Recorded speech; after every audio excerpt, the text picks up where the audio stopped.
욥기 13장 1절에서 끝절 말씀을 가지고 방향 전환 태도 유지 한번 따라하겠습니다. 방향 전환 태도 유지. 좀 이런 제목으로 하나님 말씀 나누겠습니다. 그러니까 매너리즘이라는 말이 있습니다. 뜻이 뭡니까? 타성에 젖어서 습관적으로 어떤 일을 되풀이하는 것, 그게 매너리즘에 대한 정의죠. 그런데 이 말은 16세기 미술계에서 나온 말이라고 합니다. 16세기 하면은 르네상스 시대 아닙니까? 그때 미술계에 걸작들이 많이 나왔습니다. 많은 화가들이 명작, 걸작들을 그렸는데 문제는 이 걸작들의 화법과 양식을 사람들이 모방하고 따르기 시작한 거예요. 문제가 생긴 거예요. 더 이상 창의적이고 멋진 작품들이 나오지 않기 시작한 거예요. 그냥 그대로 따라하는 사람들이 많아진 거예요.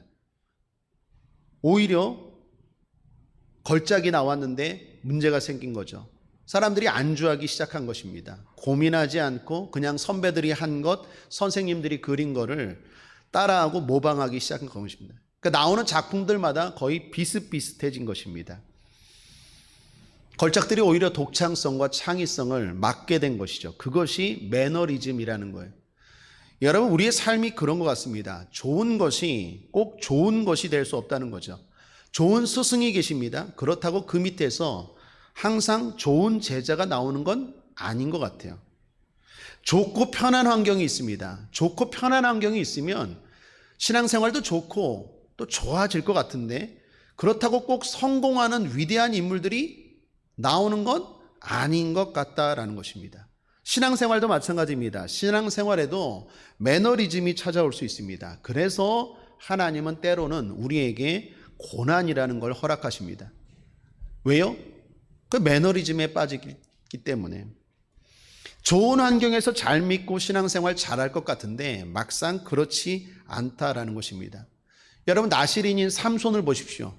힘도 세고 잘 나가고 안 되는 거 없잖아요. 그러면 하나님께 더 영광 돌릴 것 같지 않습니까? 근데 그렇지 않다라는 거죠. 오히려 힘세고 좋은 조건을 가졌는데 그걸 가지고 죄를 짓더라는 거예요. 다윗도 그렇지 않습니까? 다윗이 언제 좋고 편한 왕궁이라는 환경에서 상상도 못할 죄를 짓죠. 홈리와 비느하스라는 사람이 있습니다. 엘리라는 제사장, 믿음 좋은 제사장의 아버지 밑에서 자랐는데 온통 악한 죄만 짓죠. 오히려 눈물 많은 한나의 아들인 사무엘이 더 위대한 인물 되지 않습니까? 그러니까 꼭 좋은 환경, 좋은 것이 우리에게 좋은 결과를 가져오지 않는다라는 것입니다. 그래서 때로는 좋아 보이지 않는 고난을 하나님은 우리에게 허락하셔서 좋은 결과를 유도하더라라는 것입니다. 욥기는 고난의 책 아닙니까? 욥기를 읽으면서 여러분 꼭 잊지 말아야 되는 것은 고난도 우리에게 유익이다라는 거예요. 한번 따라하겠습니다. 고난도 나에게는 유익이다. 그래서 우리는 고난이라고 말하지 않고 자꾸 연단이라고 말하잖아요. 연단이야. 이건 고난 아니야. 시험이야. 시험은 뭡니까? 잘 치르면 돼요. 여러분, 시험하는 사람이 왜 나에게 시험 봤어? 시험 그냥 치러버리면 돼. 잘 치면 상이에요. 우리에게 당하는 고난은 연단이고 시험이다라는 것입니다. 그러므로 오늘도 욥기를 통해서 그러한 전제를 가지고 오늘 말씀을 좀 보았으면 좋겠습니다. 오늘 말씀은 소발의 말에 욥이 계속 답변하는 내용입니다. 이를 통해서 두 가지로 나누고 기도하기를 원하는데, 앞서 말한 것처럼 하나는 방향 전환, 또 하나는 태도 유지입니다. 자, 엘리바스, 빌닷, 소발 누구입니까? 욥의 친구들이죠. 욥이 고통당할 때 욥을 위로한답시고 찾아온 친구들입니다. 그들 중에서 소발이라는 친구가 욥에게 한 차례 충고를 했죠. 조언 아닌 조언, 충고 아닌 충고를 했습니다. 엘리바스도 했고 빌닷도 했고 그리고 마지막이 소발인데, 그 소발의 말에 지금 욥이 답변하는 내용이 13장입니다. 13장만이 아니라 12장부터 욥이 소발의 말에 답변하는 내용이 계속 이어지고 있다라는 것입니다. 자, 그들의 충고, 소발을 비롯해서 엘리바스, 빌닷의 충고에 대해서 욥이 이렇게 말하고 시작합니다. 2절을 보십시오. 함께 읽겠습니다. 시작. 너희 아는 것을 나도 아노니 너희만 못한 내가 아니니라. 친구들은 조언을 했어요. 욥이 모를 거야. 그리고 충고했습니다. 그런데 욥이 말합니다. 니들이 말하는 건 나도 다 알아. 너희들만 아는 게 아니라 그 충고 같지 않은 충고들을 하냐 다 안다라는 겁니다. 여러분, 욥의 입장에서 얼마나 화가 나겠습니까? 가뜩이나 힘들고 어려운데 친구라고 하는 사람들이 와서 위로는 못할 망정 잘 되라고 충고를 하는데 그거 다 아는 얘기예요. 본인도 아는 얘기, 아는 얘기를 또 하면 짜증나죠. 화가 나죠. 그리고 또 그걸 가르치려고 하는 태도로 말하니까 욥이 더 화가 나는 거예요. 그래서 답답해서 욥이 지금 말합니다. 너희가 말하는 거 나도 다 알아. 아는 얘기야. 지극히 상식적인 얘기야 라고 말합니다. 그러면서 욥은 이제 말합니다. 난 이제 너희들과 말하기 지쳤어. 말하고 싶지 않아. 하나님께 말하려고 해 라고 말합니다. 3절을 보십시오. 함께 읽겠습니다. 시작. 참으로 나는 전능자에게 말씀하려 하며 하나님과 변론하려 하노라. 욥이 지금 지친 거예요. 논쟁이 지쳤어요. 나 이제 엘리바스 빌닷 소발 니들 이제 앞으로 친구 안 하겠다. 더 이상 말 안 할래. 나는 이제 하나님께 말하겠다라고 말합니다. 방향을 전환한 거죠. 친구들과의 대했던 것을 하나님께로 태도 방향을 전환한 거예요. 그러면서 친구들에게 말합니다. 너희 충고는 엉터리야. 마치 돌팔이 의사 같아. 4절. 너희는 거짓말을 지어내는 자요 다 쓸데없는 의원이니라. 쓸데없는 의원. 말이 좋죠. 오늘날로 말하면 돌팔이 의사 얘기예요. 아픈 데가 있는데 정작 아픈 데가 아닌 엉뚱한 데를 막 처방한다고 막 약을 지어주고 수술을 해요. 그러면 사람이 힘들겠죠. 너희들이 지금 그렇다라는 것입니다. 그러면서 욥이 친구들에게 쏘아붙이며 말합니다. 잠잠하라 잠잠하라. 무슨 말입니까? 이게 좀 고상하게 번역했는데 원어는 이거예요. 입 다물어. 입 다물어. 입 좀 다물어. 입 좀 다물어. 이런 뜻이에요. 욥이 화가 당당히 났습니다. 그것이 너희의 지혜니라. 입 다물어라. 욥의 친구들의 말은요. 지극히 상식적인 얘기고 욥에게 해당도 안 되는 얘기입니다. 이런 이야기에 욥이 지쳤어요. 그리고 그들과 논쟁한다는 것, 무의미하다는 것 깨닫고 욥이 방향을 전환합니다. 어디서? 친구들에게서 하나님께로. 사랑하는 여러분, 이것이 욥이 잘한 일입니다. 고난의 때에 방향 전환이 필요합니다. 하나님께로 향해야 합니다. 오늘 아까 앞서 불렀던 복음성가 가운데 눈을 들어 산을 보아라. 시편 121편 1절 2절 말씀 아닙니까? 내가 산을 향하여 눈을 들리라. 나의 도움이 어디서 올꼬? 나의 도움이 천지를 지으신 여호와에게서로다. 눈을 들어 어떻게 해요? 산을 향하여, 주를 향하여, 하나님을 향하여 눈을 들겠다라는 거 아니겠습니까? 나의 눈, 나의 마음, 나의 말, 나의 생각들 하나님께로 향해야 합니다. 특별히 고난의 때에는 더욱더 하나님께로 방향을 전환해야 합니다. 하나님과의 시간을 늘리십시오. 힘들고 어려울수록 하나님과 대화를 많이 하십시오. 일전에도 말씀드렸지만 한번 따라할까요? 사람에게는 적게, 하나님께는 많이. 고난의 때에 우리가 취할 태도입니다. 사람과는 적게 말하세요. 그게 지혜입니다. 힘들 때 어려울 때 자꾸 사람과 말하면 실수하고 상처받아요. 상처 주구나. 더 나아가 죄 짓습니다. 찬송가 395장 너 시험에 어떻게 부르죠? 갑자기 생각이 안 나네. 너 시험을 당해 범죄치 말고. 시험 중에 범죄하기가 쉬워요.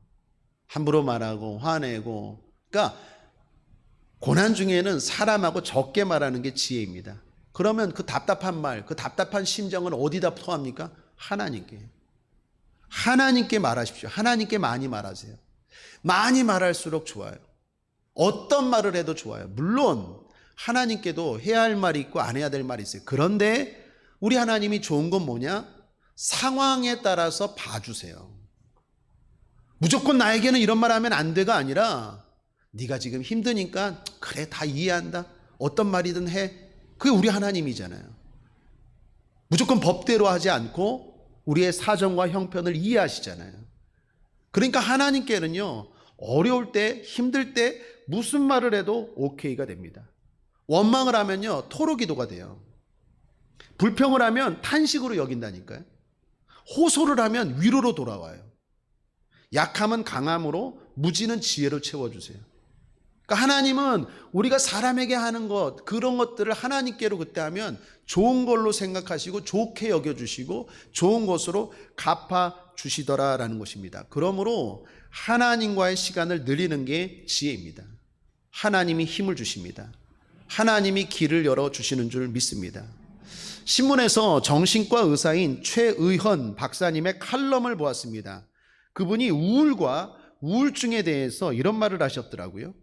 그러니까 눈에 띄는 대목이 있었는데 한번 들어보십시오. 누구나 현대인들은 우울을 경험합니다. 그러나 누구나 우울증을 겪는 것은 아닙니다. 우울과 우울증은 산술적인 차이로 경계가 세워지는 것이 아니라 감당할 수 있는 수준으로 경계가 세워집니다. 이 뒷부분 말이 제 마음에 탁 와닿았어요. 누구나 우울을 경험한대요. 이 땅을 살아가는 사람들 다 우울한 기질이 있어요. 우울한 면이 있어요. 그런데 누구나 우울증이 되는 건 아니래요. 그럼 그 경계가 뭐냐? 산술적으로 말하기가 힘들다는 거예요. 딱 여기까지는 우울증, 이만큼이면 우울증이 돼. 이게 말하기가 힘들대요. 그러면 뭘로 경계가 되냐? 뭘로 구분이 되냐? 감당할 수 있는 수준으로 경계가 세워진대요. 의미 있는 말 아닙니까? 다시 말하면 똑같은 일을 하는데 어떤 사람은 1시간 일하고도 아우 죽겠어, 아우 힘들어 하는데 어떤 사람은 2시간 일하고도 힘들지 않아요. 왜 그럽니까? 그 사람이 감당할 수 있는 수준이 높으니까 그래요. 여러분, 그런 의미에서 믿음이 뭡니까? 감당할 수 있는 수준을 늘리는 게 믿음이에요. 왜요? 하나님이 함께 하시잖아요. 옛날에는 좀만 힘들어도 그냥 입술이 늘 불만불평이야. 별거 아닌데도. 그런데 하나님이 함께 하니까 내 수준이 높아졌어요. 우리 안수 집사님하고 점심 먹고 오면서 얘기를 하면서 제가 은혜를 받았어요. 수준이 높아지셨더라고요. 우리 안수 집사님 양양에서 출퇴근하지 않습니까? 오늘 예배 끝나고 양양 가야 돼요. 일주일 동안 양양에서 사세요. 양양에서 일하세요. 좋은 기술을 가져서 양양 가서 좋은 돈도 많이 버시고 양양 가요. 근데 저 나이에 양양까지 가서 일하고 오는 게 쉽습니까? 70인데 집에서 따뜻한 사모님의 권사님 해주는 밥 먹고 출퇴근하는 것도 힘든데 70 나이에 일주일 동안 양양에서 우리 교회 유튜브 새벽기도 맨날 드리고 그리고 금요일날 또 양양에서 여기 와갖고 봉사하고 교사 격려하고 밥 먹고 기도회까지 드리고 또 좀 이따 양양 가셔야 돼요. 제가 힘들다고 힘들다고 얼마나 힘드세요? 그랬더니 이게 무슨 힘이냐고. 이 나이에 이렇게 벌을 수 있는 게 있고 이런 건강을 주시고 또 하나님 지켜주시고 제가 볼 때는 수준이 높아지신 거예요. 저게 믿음이에요. 똑같은 일을 가지고도 하나님을 믿지 않으면 하나님께 방향을 갖지 않으면 온갖 불만불평이 많아요. 이것도 힘들고 저것도 안 되고 이것도 괴롭고 이것도 지옥이고. 근데 하나님 함께하면 어떻게 해요? 감당할 수 있는 힘을 주시잖아요. 그러니까 수준이 높아지는 거예요. 우울증이라는 게 딱 경계가 없어요. 우울증만 그렇습니까? 모든 인생이 그래요. 모든 인생 불행과 행복, 질병도 마찬가지예요. 내가 인정하지 않으면 감당할 수 있으면 이기는 거예요. 여러분, 바이러스도 그렇지 않습니까? 감기도 그렇고 바이러스가 다 돌아다니지만 면역력이 있는 사람, 슈퍼면역력 강건한 사람들은 안 걸리잖아요. 다 걸리는 게 아니에요. 감당할 수 있는 수준을 늘리는 거예요. 그래서 어떻게 해요? 그 수준을 늘리는 게 방향 전환이에요. 하나님께 돌리는 거예요. 모든 식물들은 다 합니다. 그게 뭡니까? 광합성. 여러분, 여기 식물 하나 놔보십시오. 다 어디로 향합니까? 햇볕으로 향할걸요? 왜요? 거기서부터 에너지가, 보이지 않는 에너지가 오는 걸 다 아니까 모든 식물들 두면 다 저것이 창가, 햇볕 쪽으로 향하잖아요. 우리도 마찬가지예요. 왜 지금 기도합니까? 이 기도가 뭡니까? 방향 전환이에요. 하나님, 내 수준을 높여주옵소서. 이 고난, 필요한 고난이라면 감당할 수 있는 힘을 주셔서 이걸 잘 감당할 수 있게 하여 주옵소서라고 하는 것입니다. 루벤스라는 화가가 그린 그림 중에 사자굴 속에 다니엘이라는 작품이 있습니다. 다니엘서 6장을 배경으로 그린 그림입니다. 다니엘이 신앙 때문에 사자굴에 떨어지게 되지 않습니까? 사자들의 밥이 된 거죠. 그런데 고난을 넘어 죽음인데 거기서 다니엘이 살아나지 않습니까? 하나님이 사자들의 입을 막아버리죠. 그리고 다니엘을 시기했던 자들이 사자굴에 떨어지죠. 사자들이 다니엘은 못 먹었는데 그들은 먹었고 그리고 다니엘은 살아나죠. 그런 배경으로 루벤스라는 유명한 화가가 그린 그림이에요. 그런데 루벤스가 그린 그 그림에서 강조하고 싶은 부분이 뭡니까? 다니엘의 자세예요. 방향이에요. 다니엘의 눈과 다니엘의 몸이요, 사자가 아니라 하나님을 향하고 있어요. 그렇게 그림을 그렸어요. 여러분 집에 가서 인터넷으로 루벤스의 다니엘의 사자굴 치면 그림이 나와. 유명한 그림입니다. 루벤스라는 화가가 강조하고 싶은 게 뭡니까? 성경이 강조하고 싶은 게 뭐예요? 고난의 순간에 다니엘은 방향을 하나님께로 향했다라는 거예요. 그러니까 어떻게 해요? 사자들도 다니엘을 건드리지 못했다라는 것입니다. 하나님께 방향을 향하는 것입니다. 고난의 때에 더욱. 다윗도 마찬가지 아닙니까? 골리앗이라는 문제를 만났죠. 고난입니다. 사람들이 골리앗만 봅니다. 골리앗을 보는 건 좋은데 거기에 묶여 있죠. 그게 걱정 아닙니까? 그러니까 문제에 묶이는 게 걱정이죠. 문제에 묶이면 근심이죠. 그러니까 문제를 대하는 건 좋은데 거기에 묶여버리면 이게 문제가 되는 거예요. 골리앗 앞에 이스라엘 백성들이 어떻게 해요? 묶여버렸어요. 그래갖고 골리앗 이야기만 하잖아요. 골리앗의 키가 어떻고 복장이 어떻고 무기가 어떻고. 제가 성경을 보니까요 4절이나 나와요.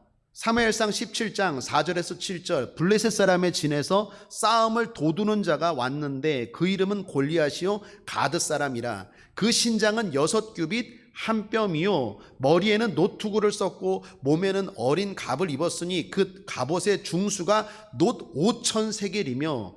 이거 어떻게 매달았나 몰라요? 그죠? 그 다리에는 놋 견갑을 찾고 어깨 사이에는 놋 단창을 메었으니 그 창자루는 배틀째 같고 창날은 철 600세겔이며 방패든 자는 앞서 행하더라. 제가 궁금한 건요, 이 골리앗이 입었던 그 무기들의 무게를 언제 쟀어요?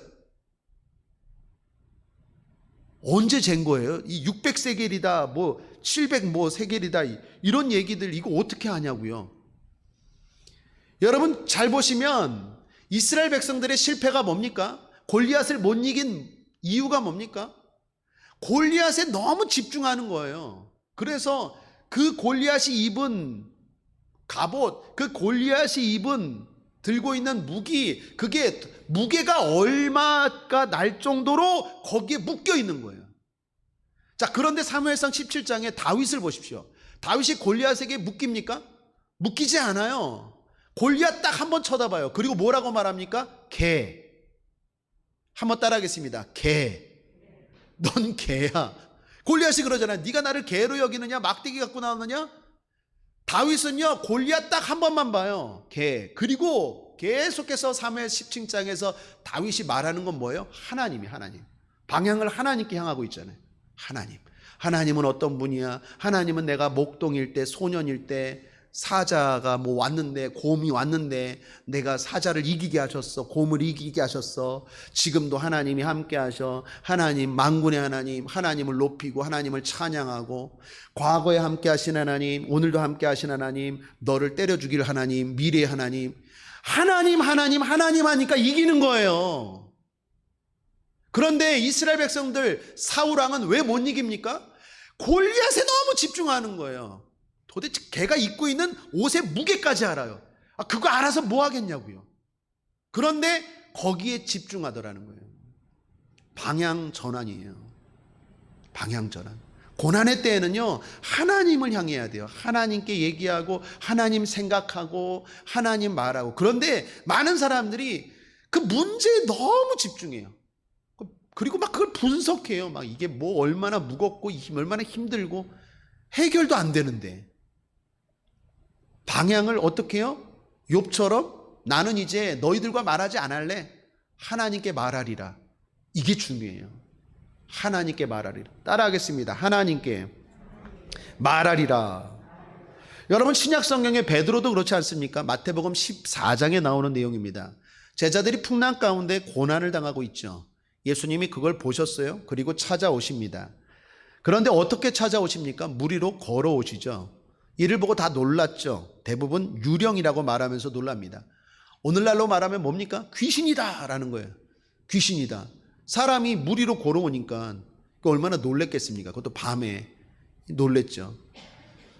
근데 주님 뭐라고 말합니까? 나다.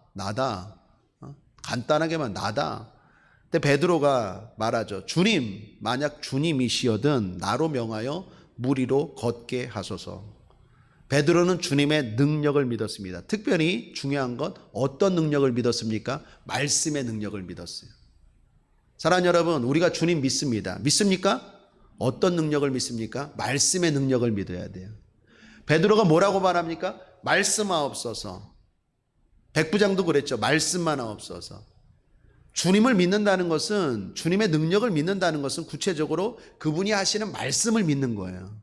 베드로도 가만히 있었어요. 주님, 주님이시여든 나로 명하여. 말씀을 달라는 거예요. 말씀을. 주님의 능력은 말씀이라는 거예요. 주님의 능력은 말씀이에요. 그래서 우리가 지금 말씀을 계속 읽고 듣고 뿐만 아니라 묵상하는 거예요. 주님 말씀하옵소서. 여러분, 오늘 기도할 때도 마찬가지입니다. 여러분 기도 가운데, 여러분 문제 가운데 하나님이 응답하길 원하십니까? 말씀을 달라고 하세요. 주여 말씀을 주옵소서. 말씀이 떨어지면 문제가 해결돼요. 말씀의 방망이 앞에 부서지지 않을 문제는 없습니다. 말씀을 달라고 하셔야 돼요. 베드로가 어떻게 말합니까? 주여 말씀하옵소서. 예수님 말씀하죠. 걸으라. 베드로가 그 말씀 듣고 말씀 붙잡고 발을 배 밖으로 내밉니다. 어떻게 됩니까? 무리를 걷게 되죠. 그런데 우리가 잘 알다시피 조금 걷다가 물속에 빠집니다. 왜 빠졌습니까? 성경은 이렇게 기록합니다. 마태복음 14장 30절 31절 바람을 보고 무서워 빠져가는지라 소리질러 가로되 주여 나를 구원하소서 하니 예수께서 즉시 손을 내밀어 저를 붙잡으시며 가라사대 믿음이 적은 자여 왜 의심하였느냐 하시고. 여러분 여기 잘 보십시오. 믿음이 적은 게 뭡니까? 의심이에요. 그러니까 믿음이 적으면 의심이 생겨요. 그러니까 저 사람이 믿음이 크다 적다 어떻게 알 수 있습니까? 의심을 보면 알아요. 믿음이 적은 사람은 의심이 반드시 많아요. 믿지를 못해요. 믿음이 크면 의심이 적죠. 믿음이 적은 자요 왜 의심하였느냐. 믿음이 적은 건 의심입니다. 의심은 뭡니까? 방향 전환이에요. 왜 의심이 생깁니까? 방향을 바꿨기 때문에 그래요. 예수님께 방향을 향했던데 베드로가 어떻게 해요? 예수님을 향하여 보고 가다가 바람을 보고 갔어요. 바람을. 방향을 바꿨다니까요. 하나님을 향한 방향에서 파도를 향한 방향으로 바꾸니까 어떻게 해요? 의심이 들었고 그 의심이 많아지니까 믿음이 적게 되는 거예요. 하나님께 방향을 두십시오. 의심이 사라집니다. 그리고 믿음이 커집니다. 그리고 역사가 일어나는 거예요. 왜요? 내 믿음대로 될지어다.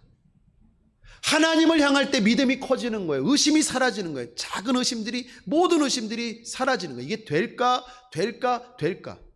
하나님을 향하지 않으면요, 수많은 의심들, 경우의 수들, 쓸데없는 기우라고 말하죠.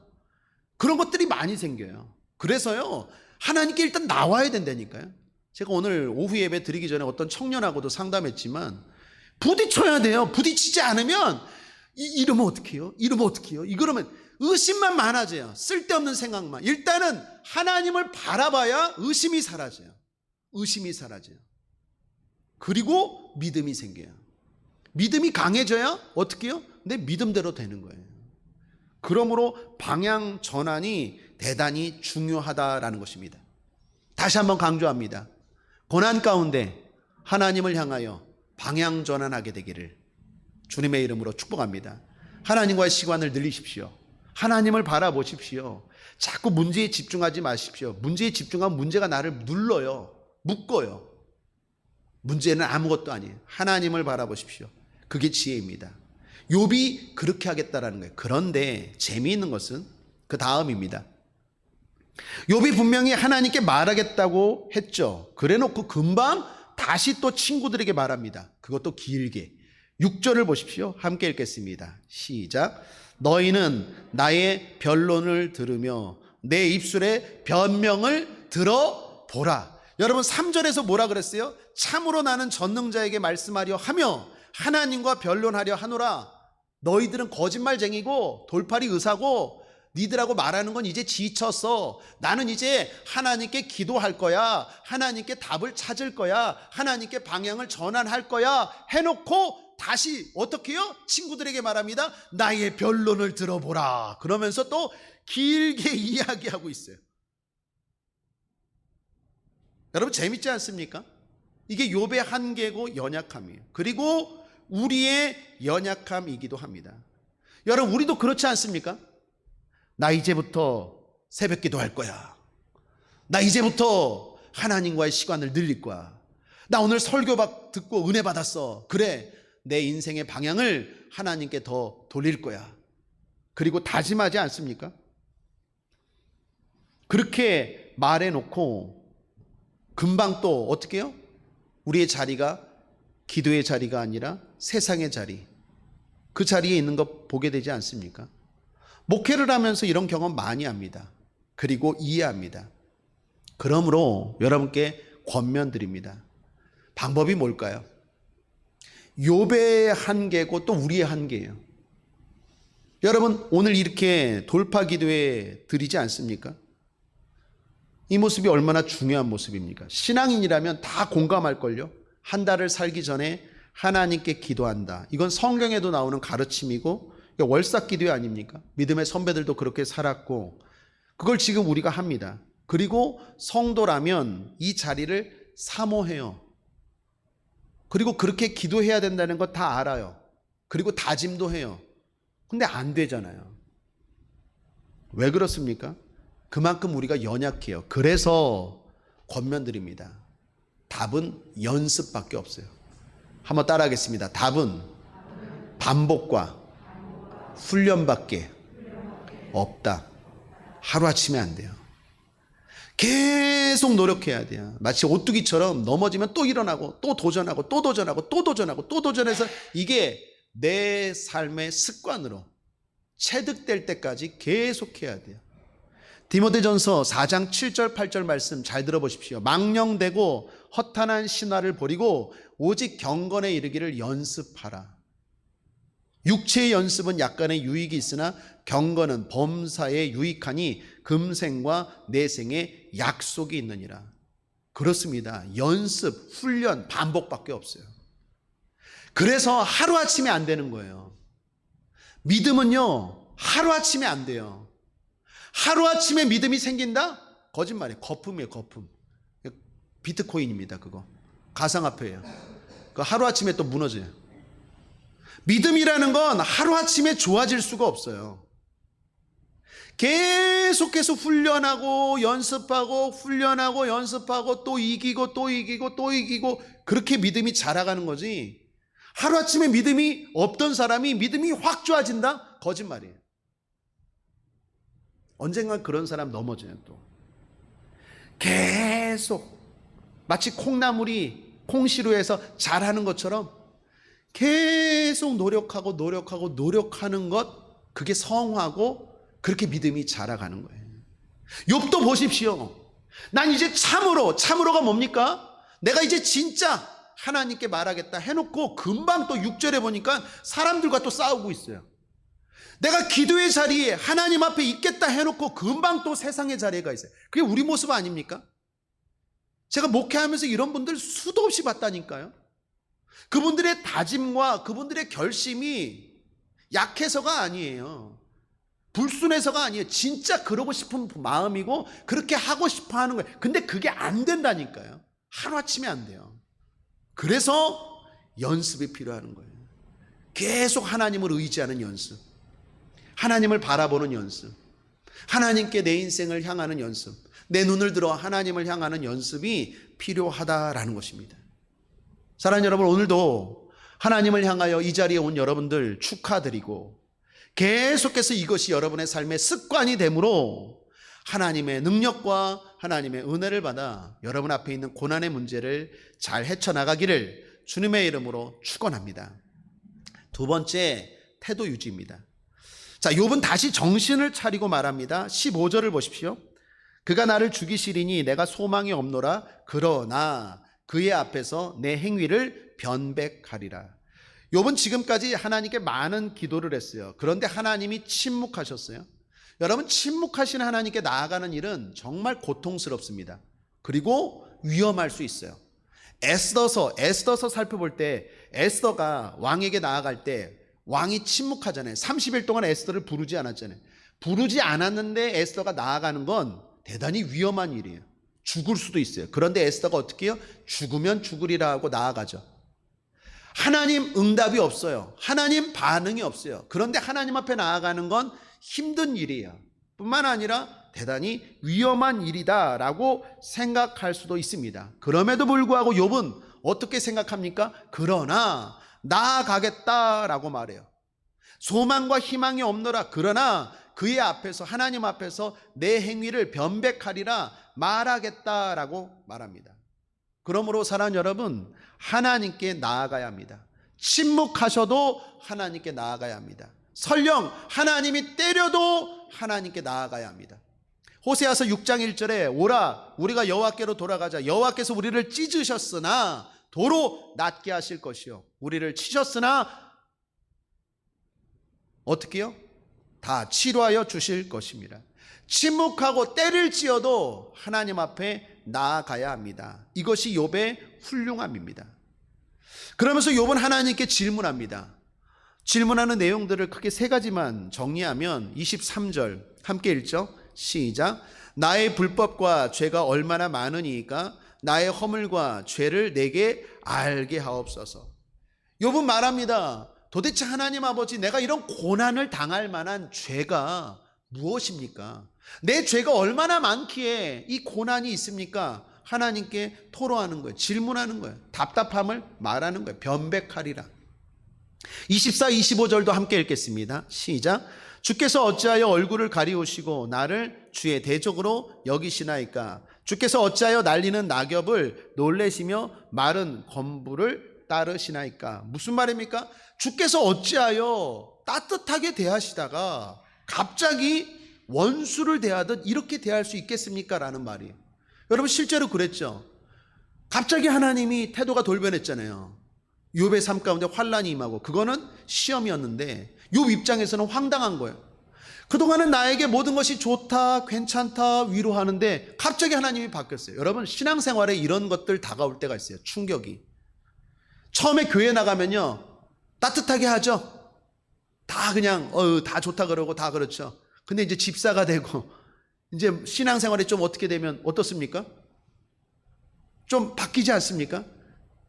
그게 사람들이 변해서 그런 게 아니라 자라가라는 거예요. 자라가라는 거예요. 우리 예꿈, 유치부 아이들 사랑을 많이 받죠? 그죠? 사랑을 많이 받는데 제가 볼 때는 그것도 한때예요. 제일 우리 교회가 처음에 있었을 때 제일 사랑 많이 받았대. 하온이 시대. 하온 시대, 일명 하온 시대.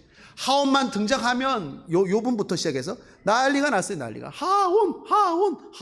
하온 시대가 쫙 가더니 그 다음 누구 시대가 왔죠? 네? 찬혁 시대가 등장했어요. 찬혁 시대. 이야, 또 이런 애가 없어요. 찬혁 시대 했는데 찬혁 시대가 쏙 가더니 예빈이 시대. 예빈. 아이고, 얘가 또 얼마나 이쁜지 몰라. 예빈 했는데 예빈 시대가 또 가요. 요즘은 어떤 시대입니까? 수빈 시대예요. 수빈 요것도 이제 얼마 안 남았어요. 이제 서희 시대가 와요. 서희 시대가. 여러분, 뭡니까?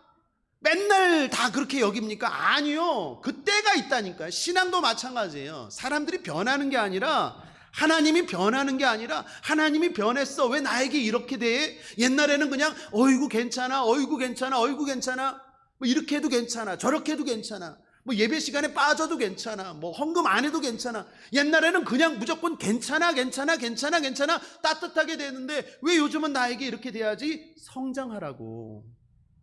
이제 제대로 성장하라고. 언제까지 100일 노름할 거예요? 이제 시대가 바뀌었는데, 지금은 이제 서희 시대가 다가오는데, 하원이가 왜 나한테 이렇게 돼야지? 옛날 같지가 않은데 변질됐어? 뭐 이런 얘기하는 게 아니죠. 이제 그 나이에 걸맞게 하는 거죠. 하나님도 마찬가지예요. 욥이 지금 말하는 겁니다. 뭐라고요? 어찌 나에게 이렇게 대합니까? 하나님이 말하는 거예요. 너 아직까지 어린애야? 너 아직까지 기저귀 차고 있어? 이제 믿음이 자라가야지 라는 얘기예요. 사랑하는 여러분, 그러한 충격 가운데 시험 들지 말고 흔들리지 않게 되길 바랍니다. 저와 여러분은 어른인 줄 믿습니다. 어린아이의 일을 벌어버리고 장성하게 믿음이 자라가기를 주님의 이름으로 축복합니다. 26절도 말합니다. 함께 읽겠습니다. 시작.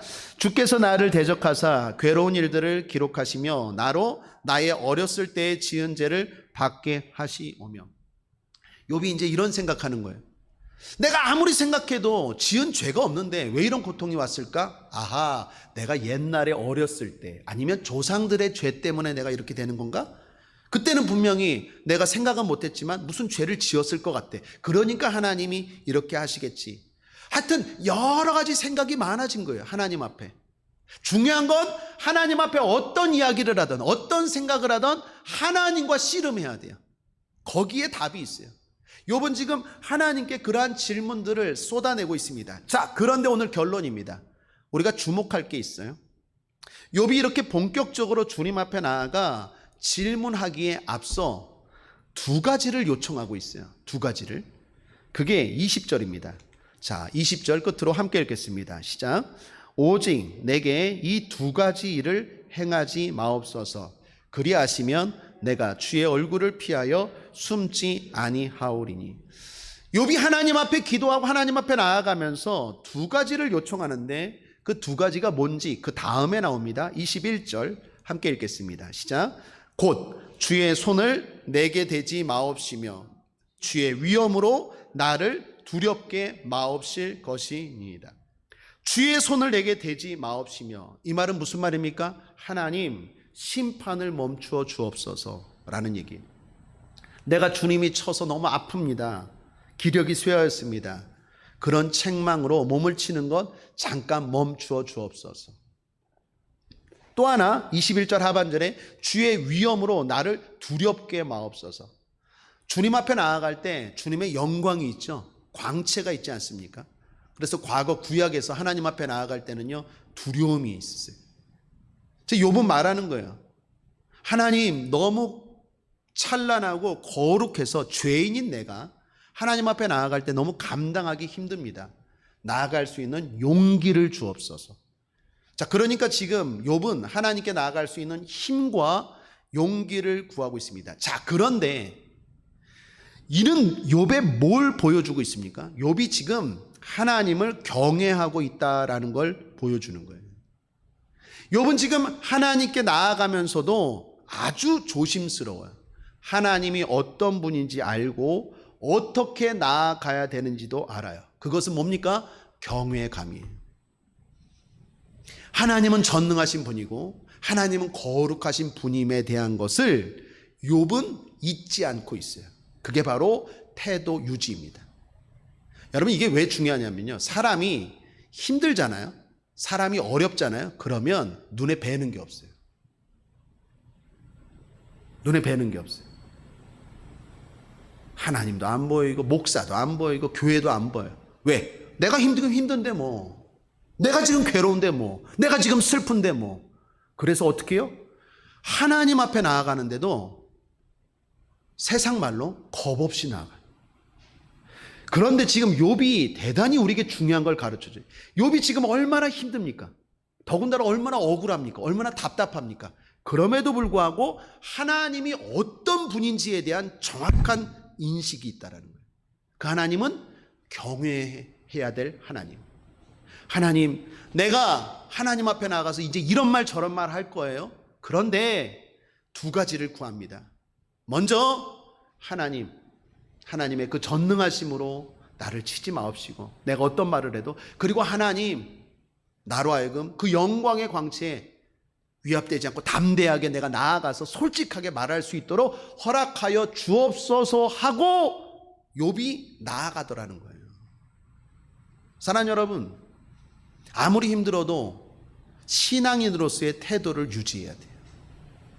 성도는 성도예요. 똑같이 힘들어도 세상 사람들과 다른 자세를 보이는 게 성도예요.